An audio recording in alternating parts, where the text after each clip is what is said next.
Assalamualaikum warahmatullahi wabarakatuh. Waalaikumsalam warahmatullahi wabarakatuh. Saya Eka Wijayanti, CGP Angkatan 11, asal Kabupaten Penukal Abak, Pelumakan Ilir. Hari ini saya akan melakukan aksi nyata modul 1.4 disiplin positif.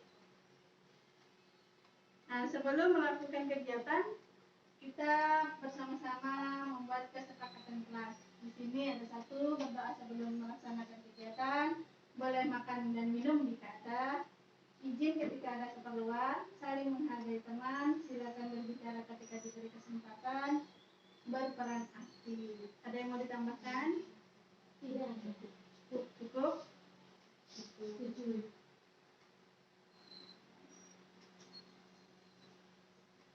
Oke, sebelum melakukan kita berdoa dulu.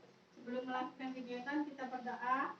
Berdoa menurut agama dan kepercayaan masing-masing. Berdoa mulai.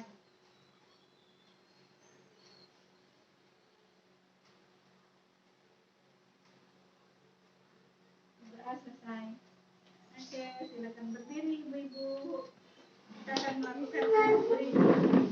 Kita berdiri.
Gimana perasaannya? Sudah semangat belum? Ya, semangat.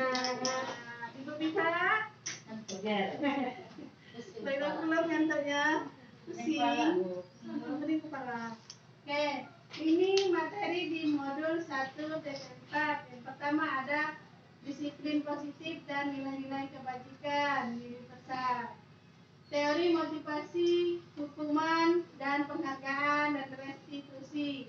Ketiga, keyakinan kelas, kebutuhan dasar manusia dan dunia berkualitas, restitusi, 5 posisi kontrol, dan segitiga restitusi. Makna kata disiplin. Apa yang terbayang di benak Anda? Apa yang terlintas di pikiran Anda? Siapa yang mau menjawab? Mencoba menjawab tentang disiplin. Tepat waktu, boleh. Disiplin yang lain? Makna kata disiplin. Tepat waktu, boleh. Ada lagi? Sesuai aturan. Sesuai aturan, benar. Ya, benar ya. Nih, disiplin positif. Disiplin yang dimaksud adalah disiplin diri yang memiliki motivasi internal. Jika kita tidak memiliki motivasi internal, maka kita memerlukan pihak lain untuk mendisiplinkan kita atau motivasi eksternal. Karena berasal dari luar, bukan dari dalam diri kita sendiri. Berdasarkan teori kontrol Dr. William Geiser, kita tidak dapat mengontrol orang lain. Kita hanya dapat mengontrol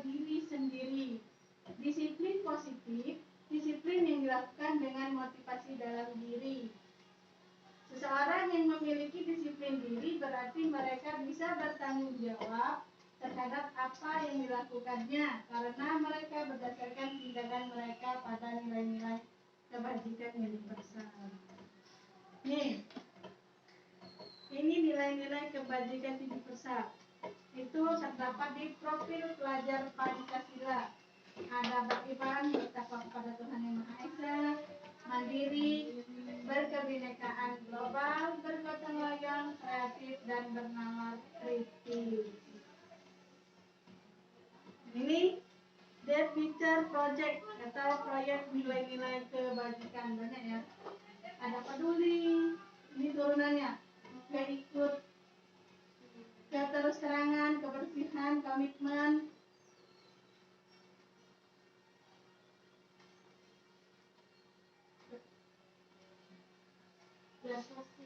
ya terus, banyak ya. Permisi dulu, ya silakan.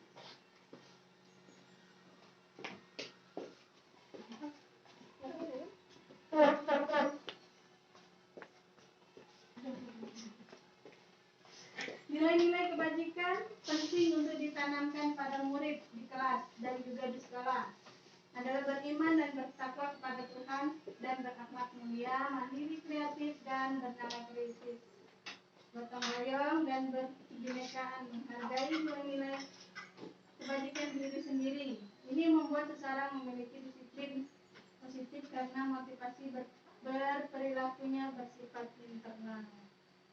Contoh disiplin positif: pembiasaan doa pagi dan baca Alkitab bersama setiap pagi sebelum masuk kelas.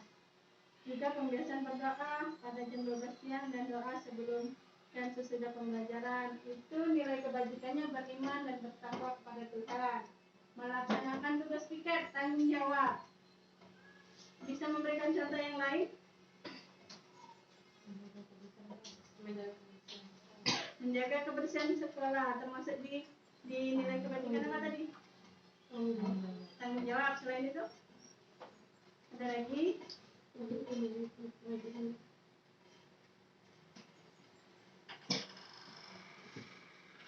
Memakai seragam. Nah, itu nilai kebajikannya apa? Tanggung jawab.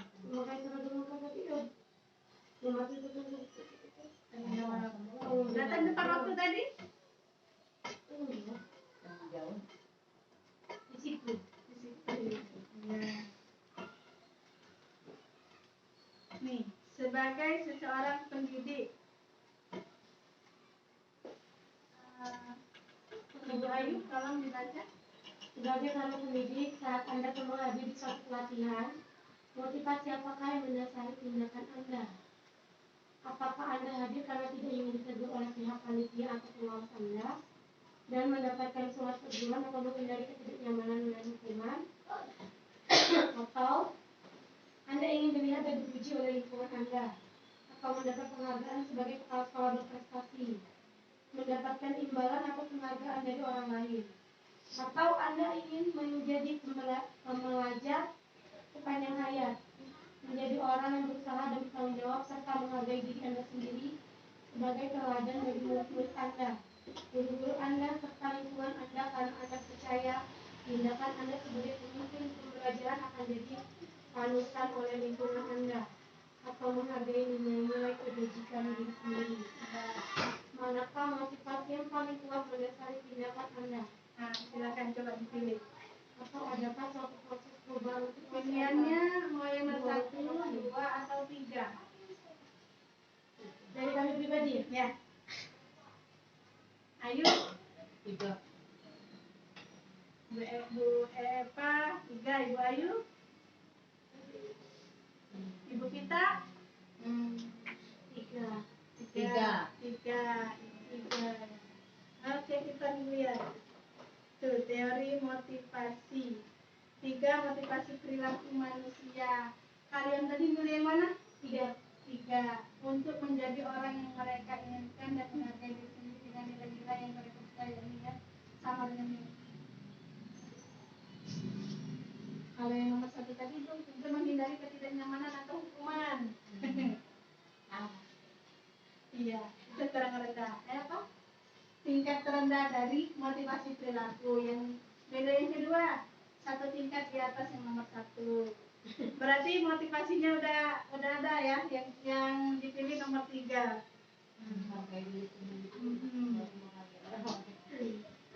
Oke.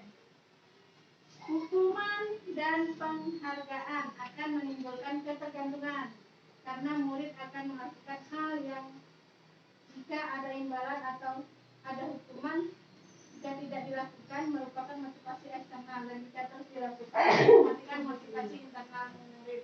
Setuju tidak dengan pendapat ini? Hukuman atau penghargaan itu menimbulkan ketergantungan pada murid. Iya. Ini hukuman atau konsekuensi. Silakan dijawab di sini.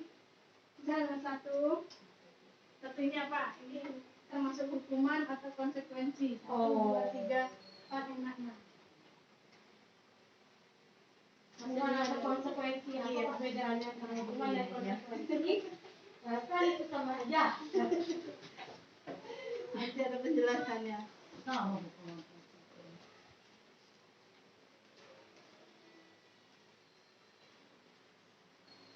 Hukuman atau konsekuensi itu termasuk di mana?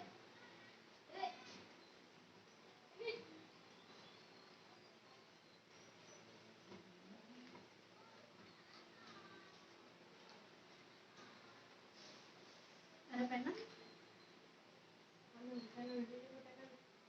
Nih.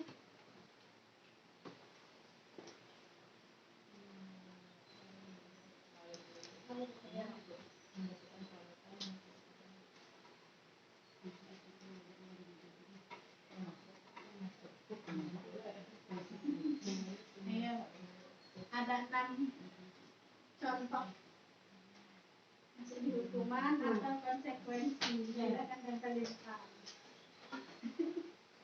Kita bahas. Yuk.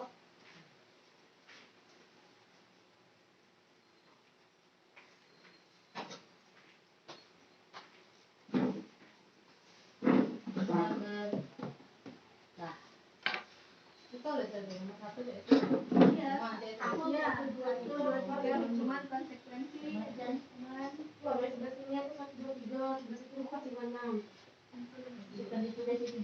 Ini boleh nomor 1 misalnya hukuman. Kedua apa konsekuensi misalnya.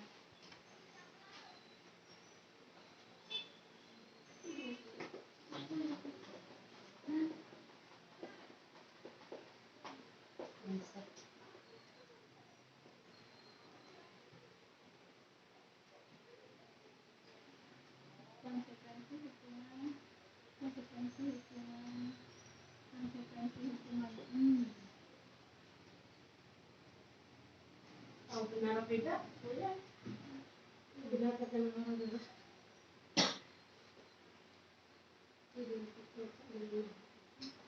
Mencatat 100 kali di dalam buku kalimat. Saya tidak akan terlambat lagi karena terlambat ke sekolah. Lari mengelilingi lapangan basket 2 kali karena terlambat hadir di sekolah. Membersihkan kereta yang dibuatnya di meja tulis.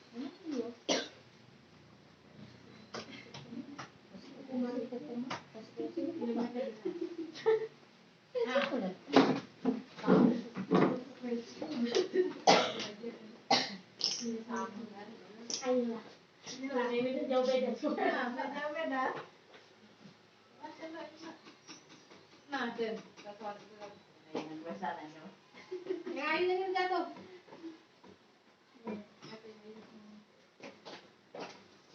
Coba kita bahas sama-sama.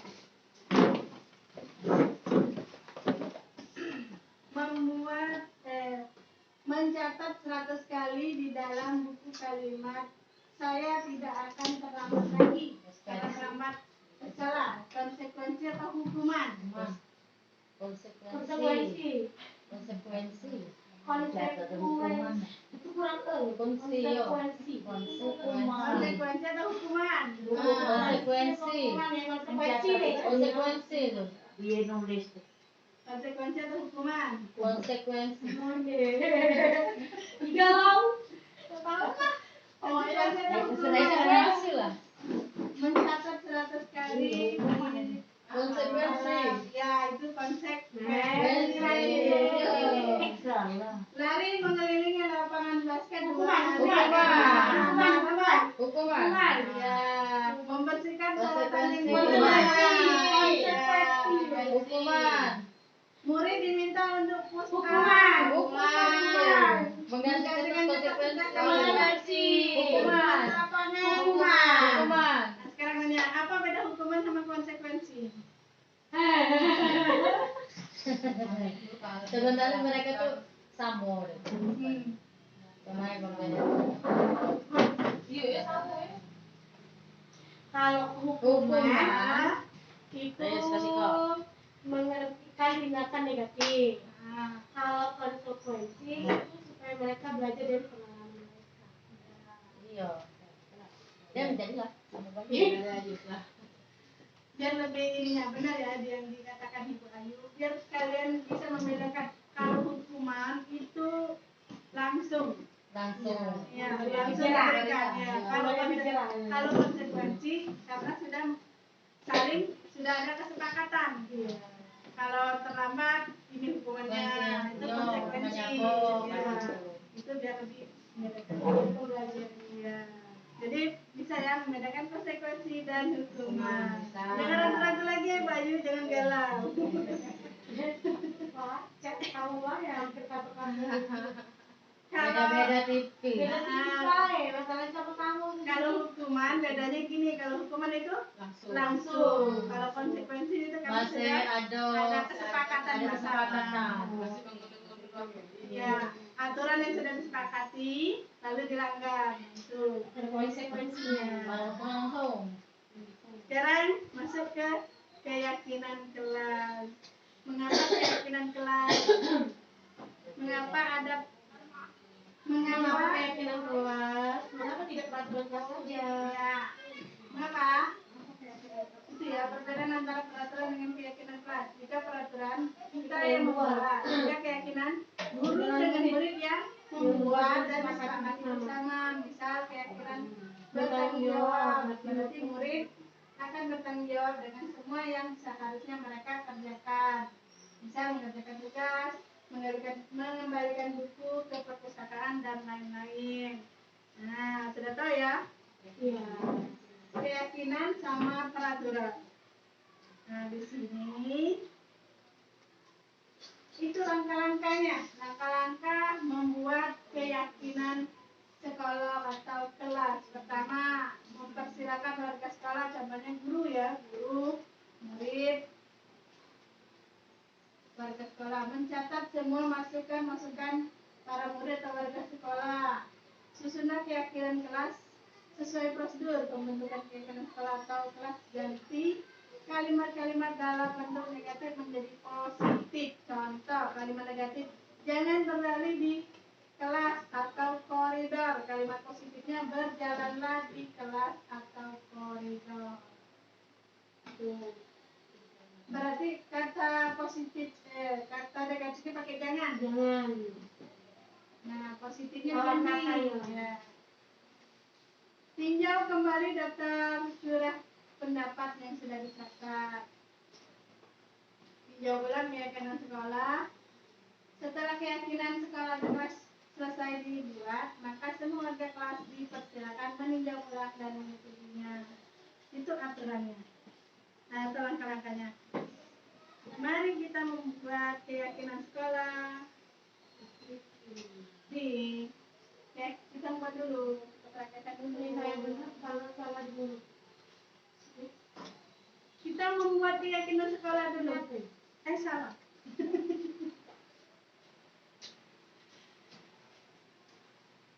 Buat keyakinan sekolah dulu kita ya. Oke, berarti fokusnya ke tangannya dulu. Itu perintahnya ada, Bu. Perintahnya benar di tangan, salah di mulut. Berarti Berarti yang di tangan itu benar, yang di mulut itu salah. Oh ya, Itu lagi isinya. dicoba dulu. Aku paham. Ya, itu nanti untuk keyakinan. Ini kita buat keyakinan kelas dulu ya. Itu udah bisa. Belum dicoba. Iya. Ini contohnya tadi. Iya. Sabar, Bu. Iya, Bu. Kan keyakinan. Itu keyakinan sama dengan aturan. Nah, aturan kan dibuat gurunya. Itu contoh. Berjalan di kelas. Kalau kita apa? Menggunakan guru, datanglah tepat waktu. Nah, Jangan terlambat itu tidak boleh, tapi datanglah tepat. coba buat keyakinan. Untuk kita sendiri.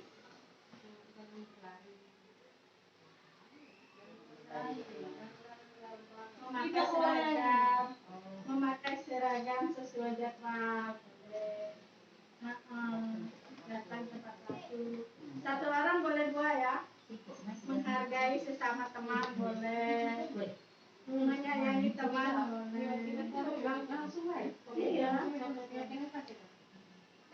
Pokoknya hal-hal yang positif yang ingin disepakati bersama. Apa?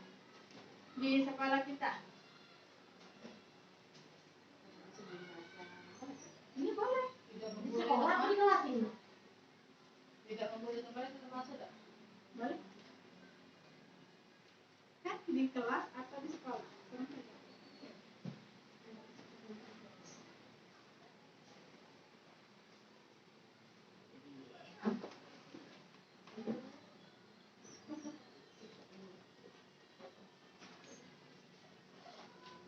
Boleh 2, boleh lebih buatnya.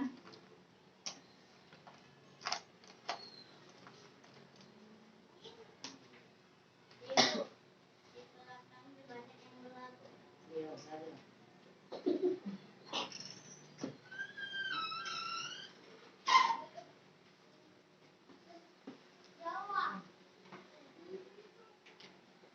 Boleh ditempel kalau sudah. Tempel di depan.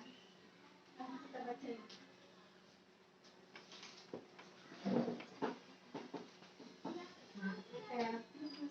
Silakan.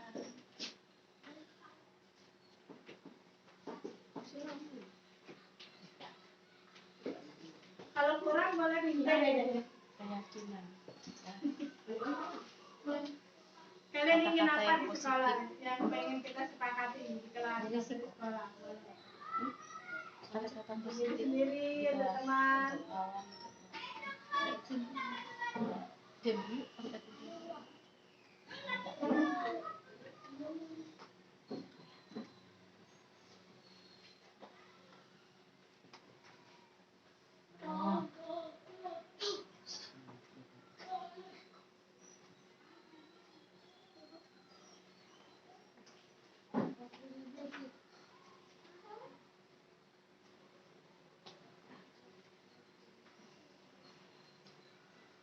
Wow, Bu Ari banyak tanya idenya.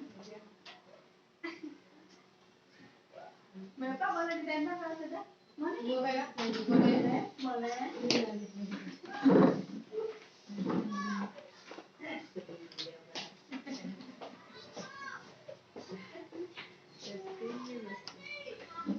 Ibu pengen apa?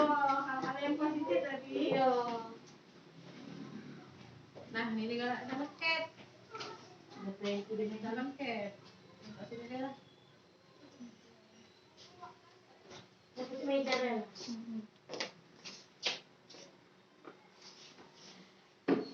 Datang ke kampus. Pakailah seragam lengkap. Angkat tangan sebelum berbicara. Saling menghormati sesama teman. Buanglah sampah pada tempatnya. Ya, bagus ya. Apa ini? Datang tepat waktu, jangan berlari-lari di kelas. Kata jangan, jangan bilang berjalan di kelas. Berjalanlah di tempat yang sesuai. tidak membuli teman. Dilarang membuli. Nah, pakai kata Jangan tidak. terus menghargai dan mendengarkan pendapat orang lain. Bagus ya kesepakatannya juga. Berarti kita ada berapa kesepakatan kelas kita? Berdoa sebelum belajar, datang tepat waktu, angkat tangan sebelum berbicara, saling menghormati sesama teman, buanglah sampah pada tempatnya, jangan berlari di kelas. Jangan berarti Dilarang berlari. dalam kelas. Membuli teman. Membuli dilarang. Dilarang membuli teman, ya. Ya. Menghargai dan mendengarkan pendapat teman. Ada berapa tadi? 8. Oke, udah disepakati ya. Ya. Kira-kira sepertilah membuat kesepakatan di kelas. Bisa dipahami ya? Nah, lanjut. Kita ice breaking dulu. Dulunya perintahnya benar di tangan, salah di mulut. Contoh. 2 ditambah 3, 7. 5. Salah di mulut, benar di tangan. Iya. 2 ditambah 7. Oh, berarti yang belakangnya. Oke. Jelas? Iya.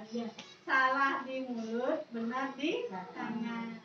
2 ditambah 7. 10. 8. Oke. Bumi. 4 ditambah 2. 8.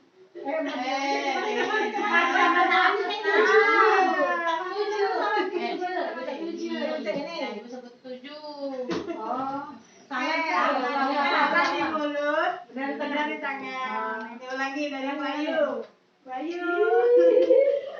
7 ditambah 1. 9. Ya. Bumi. 3 ditambah 3. 8. Ya, berapa? 5 ditambah 2. 8. Ya. Ibu dah. Mau ikut? 2 ditambah 4. Tangan.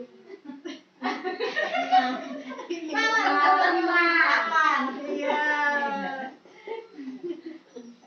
Itu konsentrasi ya. Sama dengan misalnya pegang tangan, pegang telinga. Iya. Iya, sama saya itu. Oh ya. Benar?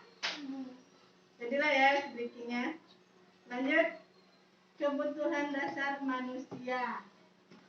Setiap manusia memiliki kebutuhan dasar yang harus dipenuhi. Kebutuhan itu antara lain kebutuhan bertahan hidup, survival, kasih sayang dan rasa diterima, kebutuhan untuk diterima, penguasaan, kebutuhan pengakuan atas kemampuan, kebebasan, kebutuhan akan pilihan, dan kesenangan, kebutuhan untuk merasa senang. Ini ada studi kasus. Kenapa tulisan itu? Jelas ya? Terpotong. Oh iya.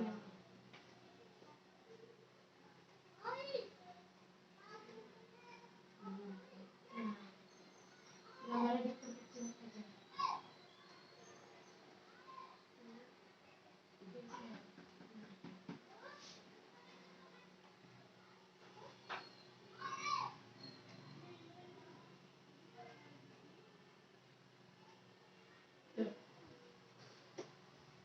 Tahun ini Dimas genap berusia 17 tahun.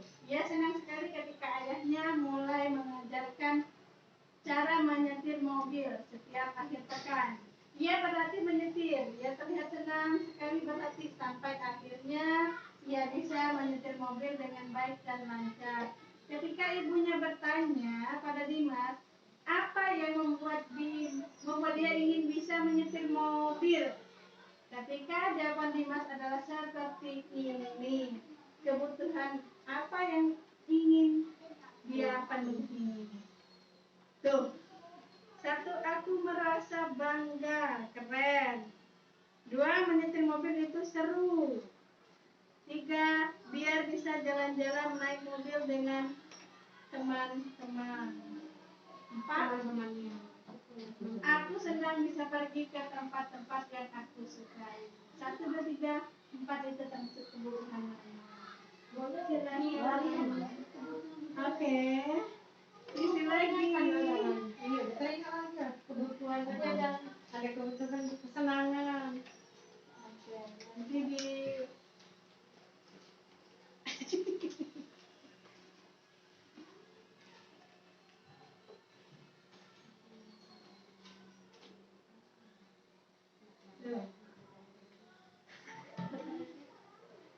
kebutuhan bertahan hidup. Tahu lah bertahan hidup itu apa?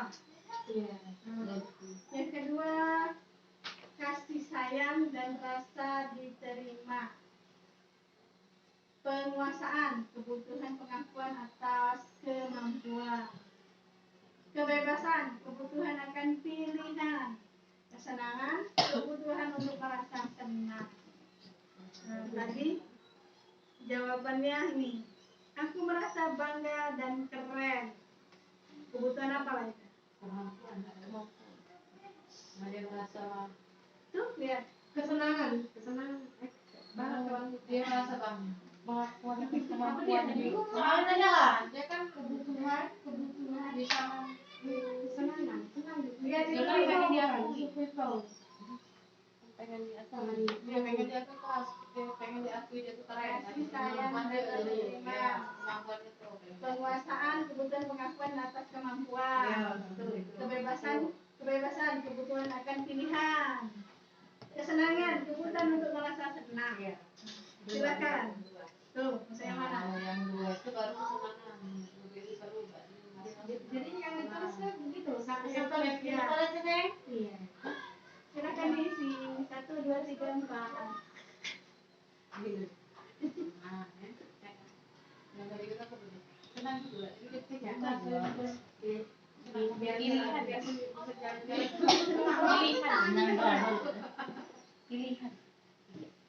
biar bisa jalan. Mau diulang lagi? Slide-nya.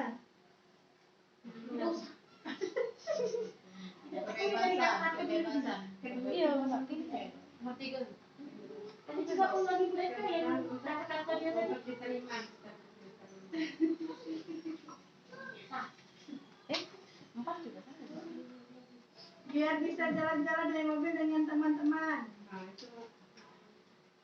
Aku senang bisa pergi ke tempat-tempat yang aku suka.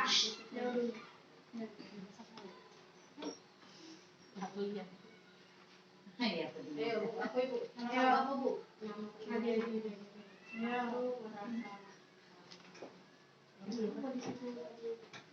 Yang itu tadi. Nih, Kesenangan. Untuk apa? Masalah itu untuk ditanya. Nah, besti Aku ya Allah besti, lu dia aku nulis besti, bukan untuk diterima. Aku di situ.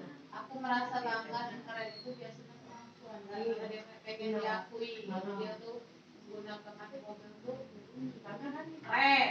Nah, kalau udah salah. Udah salah. Aku udah boleh. Iya. Apa nih? Yang keempat tadi. Kebutuhan diterima. Apa yang kebutuhan diterima? Tahu kebutuhan diterima apa? Kasih sayang dan rasa diterima. Iya, nah itu nah. Tapi kebutuhan diterima berarti rasa diterima, kebutuhan untuk diterima. Rasa diterima Mbak Vita bingung nih. Itu soal yang kata bukan pengakuan. 2 apa? Ada Kesenangan. menyetir mobil itu seru. Apa? Kebutuhan kesenangan itu. Kesenangan.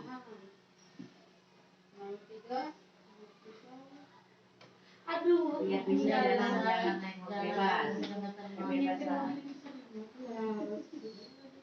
Biar bisa jalan-jalan kebebasan. Kebebasan. Kebutuhan mobil. Bisa juga kebebasan, bisa juga kebutuhan nomor 3 itu. Nah, kebutuhan Pak. Kebutuhan. Lazim. Iya. Itu kebutuhan. Kebutuhan apa? Kebutuhan apa? Iya. Berarti temu di sekolah ya kok. Kebebasan atau kesenangan atau apa yang empat? Semangat. Bukan semangat kan Senang ya, Pak? ya. Enggak tahu yang ini dia diterima ada orang satu. Nah, yuk. Pengakuan tadi apa ya? Ada kemampuan, atas kemampuan. Nah, itulah Mbak Rita. Kemampuan atas kemampuan. Nah, Akhirnya ini lagi sekarang tingkat tinggi. Semakin itu bisa hot ini hot soalnya hot. Ayo, Ryan. Ibu Ayu serius ya. dia bisa Dengan berpikir alam. dia bersama-sama ya. Saya kontak tua. Ya. Kena tua. Berarti yang Masih muda, seayu, harus seayu. setengah muda, Pak. Setengah tua. Kemampuan. Coba aja. Kesenangan. Ada pelai. Penguasaan, tenang, kebebasan, Penguasaan sama kayak kemampuan gitu ya. dilema, diterima. Diterima Ibu Ani, Ibu Umi. Aku merasa bangga dan keren itu terima. Kebebasan, kesenangan. Yang bisa apa orang kamu? Mana ya? Kebutuhan, Kasih kalian diterima. kebutuhan kebebasan, kesenangan. Oke, untuk nomor 4 benar semua ya. Nomor 1 Apa nomor? Nomor 4 namanya kebutuhan kesenangan. ya kan kita punya nasional. Biar bisa jalan-jalan naik mobil dengan teman-teman, itu pilihan. Berarti Ini nomor bukan nomor 4, nomor 3. Kebebasan berarti. Ya, Berarti benar aku kebebasan. kesenangan ya. Nomor 3 kebebasan, nomor 4 kesenangan. Nomor 2 Terus nomor 2 tadi apa? Menyetir mobil itu seru. Nah, survival. Itu kebutuhan. Bertahan hidup. Kebebasan dulu. Keren. Kebutuhan pengakuan ke penguasaan. Penguasaan Ya, nomor nomor 2. nomor 2. Siapa yang bilang penguasaan? Nomor 1, aku merasa bangga dan keren. Itu Diterima. ya, Rasa kasih sayang ya, dan diterima. ya. Kebutuhan kasih sayang dan rasa diterima. Itulah macam-macam kebutuhan dasar manusia. Lanjut. itu sebenarnya dituntut apa ya dalam pribadi ini? Restitusi 5 posisi kontrol. Ada sebagai penghukum, pembuat merasa bersalah, teman, pemantau, manajer. Posisi kontrol yang pertama, penghukum bisa terjadi secara fisik maupun verbal. Di sini guru berpikir bahwa cara yang dilakukannya adalah satu-satunya yang terbaik agar pembelajaran tercapai. Pembuat merasa bersalah, guru akan menggunakan keheningan untuk membuat murid merasa bersama. Sebagai kontrol sebagai teman, guru menggunakan hubungan baik dengan murid untuk mengontrol perilaku murid. Pemantau, guru yang ada pada posisi pemantau mengandalkan data-data sebagai bukti perilaku murid. Sebagai manajer, posisi kontrol ini adalah posisi yang paling ideal di mana guru berbuat sesuatu dengan melibatkan murid. Di sini guru mempersilakan murid mempertanggungjawabkan perilakunya serta mendukung murid menemukan solusi atas permasalahannya. Nih contohnya, posisi kontrol. Di sini guru berkata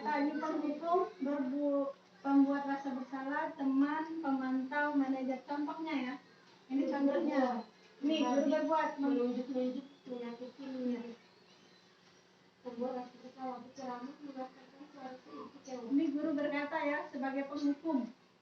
Menghardik, kalau kamu tidak melakukan, awas ya, rasakan. Hasil, memberontak, menyalahkan orang lain, berbohong. Kaitan dengan dunia berkualitas, murid meletakkan guru di luar dunia berkualitas. Murid berkata, biarkan saja, nanti juga marah-marah lagi. Dampak pada murid mengulangi kesalahan. Ini sebagai penghukum. Ini pembuat rasa bersalah. Guru berbuat, berceramah dan mengatakan seharusnya ibu kecewa. Guru berkata, kamu sudah tahu ibu lelah sekali. Mengatakannya, ibu stres. Hasil, menyembunyikan atau menyangkal atau berbohong. Kaitan dengan dunia berkualitas, murid meletakkan guru di dalam dunia berkualitas. Murid berkata, maafkan saya. Dampak merasa rendah diri. Itu sebagai pembuat rasa bersalah. Teman membuat alasan-alasan untuk muridnya. Ayolah, lakukan demi ibu. Masa kamu tidak mau? Ingat tidak, ibu pernah bantu. Murid ketergantungan. Ini kaitannya. Murid meletakkan guru di sebagai orang yang sangat penting di dunia berkualitas. Murid berkata, saya pikir bapak ibu teman saya, ternyata begitu. Dampaknya lemah, tidak mandiri, tergantung. Terus pemantau. Guru berbuat, menghilang, menghitung dan mengukur. Berkata, apa peraturannya? Murid menyesuaikan diri bila diawasi. Benar? Nah, kalau ada guru menyesuaikan diri. Murid meletakkan guru, peraturan dan hukum di dunia berkualitas. Murid berkata, berapa banyak bintang yang saya harus peroleh, berapa halaman yang harus saya tulis. Jadi dampaknya segitiga restitusi. Satu, menstabilkan identitas. Dua, validasi tindakan yang salah. Tiga, menanyakan keyakinan salah. Menstabilkan identitas. Bagian dasar dari segitiga restitusi ini bertujuan untuk mengubah identitas anak dari orang yang gagal menjadi orang yang sukses. Anak yang gagal sebenarnya berusaha untuk memenuhi kebutuhan dasarnya, namun ada benturan. Kita dapat menggunakan kalimat contoh menstabilkan identitas. Berbuat salah itu tidak apa-apa. Saya juga pernah melakukan kesalahan. Tidak ada manusia yang sempurna. Buat validasi tindakan. Validasi tindakan yang salah. Setiap tindakan pasti memiliki tujuan, yaitu memenuhi kebutuhan dasar. Jika kita mengetahui kebutuhannya, kita dapat menemukan cara yang efektif untuk memenuhi kebutuhan tersebut. Contoh kalimat pertanyaannya pada tahap ini, kamu pasti punya alasan mengapa melakukan hal itu.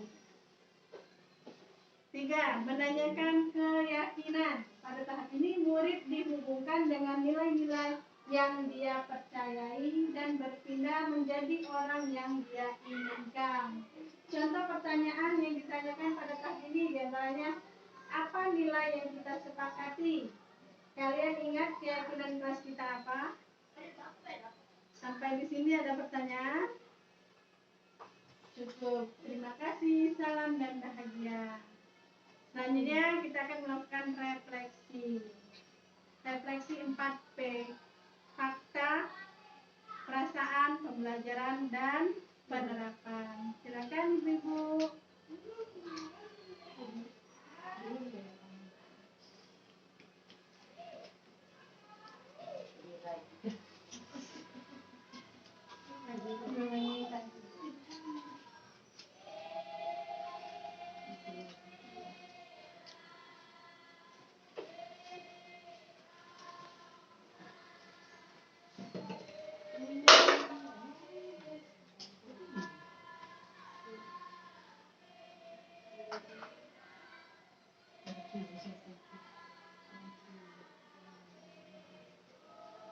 refleksinya boleh dikumpulkan nanti ya.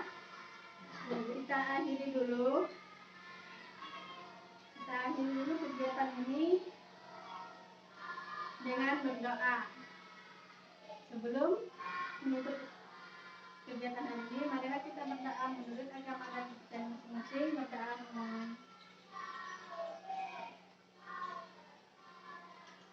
Berdoa selesai. Assalamualaikum warahmatullahi wabarakatuh.